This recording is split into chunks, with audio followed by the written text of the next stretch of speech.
Bismillahirrahmanirrahim. Alhamdulillahilladzi anzala sakinata fi qulubil mu'minin liyazdadu imanan ma'a imanihim. Allahumma shalli wa sallim wa barik ala nabiyyina Muhammad wa ala alihi wa sahbihi wa barik wa sallim ajmain. Amma ba'du. Sahabatku, rukun Islam yang nomor 4 adalah saum atau puasa. Puasa ini ibadah khusus, sehingga di dalam banyak hadis ada beberapa keterangan Allah Ta'ala sampai mengatakan seluruh puasa itu, seluruh amal-amal hambaku itu dilipat gandakan.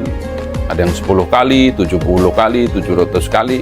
Tetapi kata Allah, saumu li, puasa itu untukku. Jadi puasa itu ibadah khusus yang hakikatnya diterima atau tidaknya, sukses atau tidaknya, sah atau tidaknya sebuah puasa, itu hanya Allah yang tahu. Tetapi kita harus berikhtiar sebagai orang yang beramal dengan ilmu.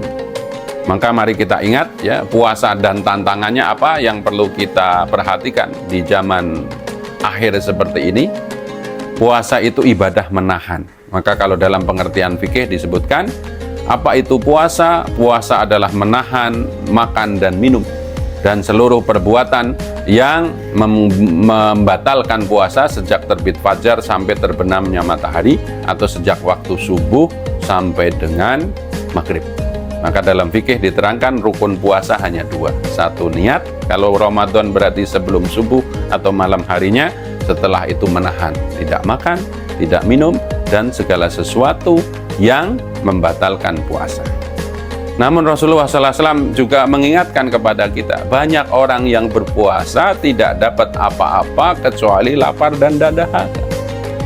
Juga ada hadis mengatakan, Allah tidak membutuhkan lapar dan dahaganya orang-orang yang tidak bisa meninggalkan kaulan zuhur. Maka dalam madhab Hambali, di dalam kitab fikih mereka, orang kalau bohong, orang kalau mengadu domba, orang kalau melihat segala sesuatu yang tidak dihalalkan oleh Allah, maka puasanya batal.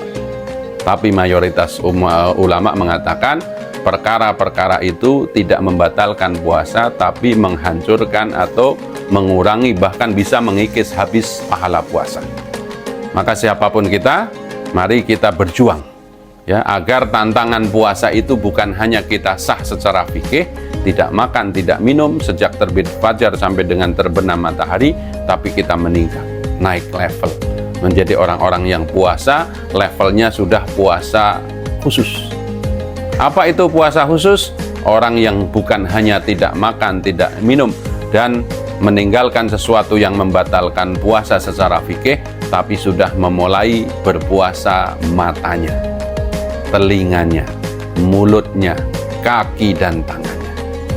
Karena menurut para ulama, mata itu adalah pandangan panah iblis. Siapapun yang puasa maka harus menjaga matanya dari segala sesuatu yang tidak dibolehkan untuk dilihat, diharamkan oleh Allah untuk dilihat.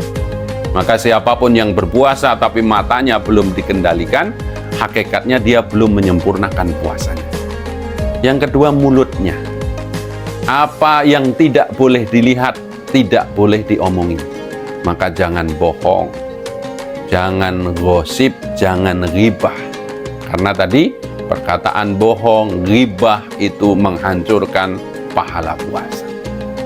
Yang berikutnya, puasalah telinganya. Segala sesuatu yang haram dilihat, yang haram diucapkan, haram pula didengarkan. Jangan sampai mungkin berdua, bertiga, orang lain mengomongin keburukan orang lain, kita tidak ikut ngomong, tetapi kita dengarkan dengan seksama. Maka ada sebagian ulama yang menganjurkan, kalau lagi puasa, kemudian diajak untuk ngomongin orang lain, diajak berbohong, minimal pertama, puasa itu perisai. Langsung keluarkan perisainya. Bagaimana caranya? Kita lagi puasa, atau saya puasa, ana shaim. Ya, tapi jangan kemudian aku lagi puasa, entar malam, berarti ini sudah merencanakan berbuat buruk mulai sejak puasa. Sehingga kalau ada orang ingin mengajak kita untuk ghibah, ngobrol yang tidak perlu, berbohong waktu saat puasa, tutup. Segera ngomong aku puasa. Yang berikutnya adalah tangan dan kaki. Ya.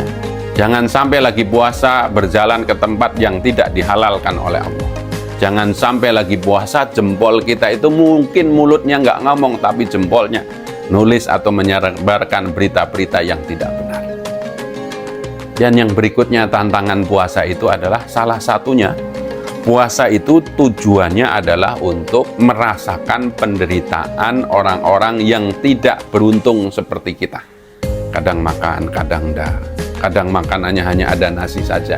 Kadang hanya mie instan saja. Maka siapapun yang ingin mencapai derajat puasa yang lebih baik, puasa khusus, jangan balas dendam waktu buka puasa. Istilahnya yang lain, tidak ada gunanya seseorang menahan tidak makan, tidak minum sejak dia subuh sampai dengan maghrib, tapi begitu beduk maghrib dia makan segala sesuatu yang meskipun itu halal. Karena dalam Al-Quran juga sudah diingatkan, wa kulu wasrofu wa la tusrifu innallaha ya la yuhibbul musrifin. Makan dan minumlah kalian, tetapi jangan berlebihan, sehingga nanti makan berlebihan menyebabkan sholat maghribnya telat, bisa jadi sholat isyanya juga berat, ngantuk waktu tarawih dan seterusnya.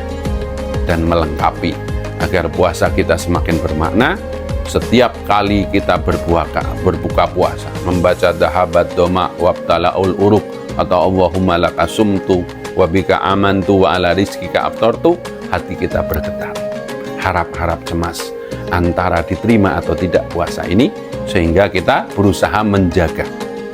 Bukan hanya siang hari, malam hari juga mulut kita terjaga dari berbohong, dari ghibah, mata kita terjaga dari melihat yang diharamkan oleh Allah, telinga kita juga dijaga dari mendengar yang dilarang oleh Allah Subhanahu wa Ta'ala. Semoga Ramadan tahun ini kita berjuang menjadi orang-orang yang puasa lebih baik dari tahun-tahun sebelumnya, bukan hanya sah secara fikih, tetapi pahalanya sedikit, bahkan hilang pahalanya. Kita puasa dengan sungguh-sungguh, sebagaimana hadis Nabi Muhammad, man soma Ramadana imanan wahtisaban ghufira lahu ma taqaddama min dzambi. Siapa yang berpuasa dengan sungguh-sungguh karena iman dan ingin dibalas oleh Allah, maka diampunkan dosanya yang telah lalu. Bukan hanya tidak makan, tidak minum, tapi matanya puasa, mulutnya puasa, telinganya puasa, tangan kakinya puasa dari hal-hal yang dimakruhkan, apalagi diharamkan oleh Allah Ta'ala. Mudah-mudahan Allah menolong kita. Assalamualaikum warahmatullahi wabarakatuh.